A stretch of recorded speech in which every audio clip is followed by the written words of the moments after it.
ቤቱ ንህልሎ ዳእሞ ፊደል ፀፍታ መፀበይቶ ብስኮፍ ኢሉ እሞ ጽቡቕ እምበር ኮለል ከይበልና ረኺብናዮ ንዓና ይበል ንርከቦ ሰላም ፊደል ፀ ሰላም ሰላም ሰላማት ቆልዑ ከመይ ኣለኹም ኣምላኽ ይመስገን ጽቡቕ እንታይ ደኣ ኣብዚ ኮፍ ኢልካ ተጸሊእካ ዲ ኣይ ደሓነ ቁሩብ ፀሓይ በርቲዓትኒ ክዓርፍ ኢለ በዚያ ኣውቶብስ ገይረ ምኻድ ትሕሸኒ ኢለ ብጣዕሚ ጽቡቕ ንሕና ኸኣ ክንደልየካ እንዲና ጸኒሕና ናይ ደሓን ደኣ ኣይ ደሓን እዩ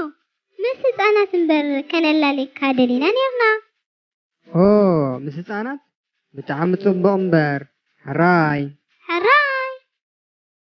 ህፃናት ባርኒ ፊደል ፀ ተላለይዎ ሰላም ህፃናት ሕራይ ፊደል ፀ እሞ ሕፅር ብዝበለባ ንርእስኻ ምስ ህፃናት ኣላልያ ሕራይ ኣነ ፊደል ፀ ይበሃል ከምዛ ትርእዩኒ ዘለኹም ከዓ ፀሓይ ምኻድ ኣይፈቱን እየ ብጣዕሚ እያ ተድክመኒ ወይ ጽላል ሒዝካ ምኻድያ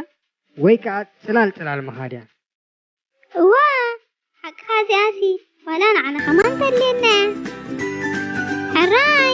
ሕጂ ከዓ ገለ ቃላት ብፊደል ፀላ ዘይትነግረና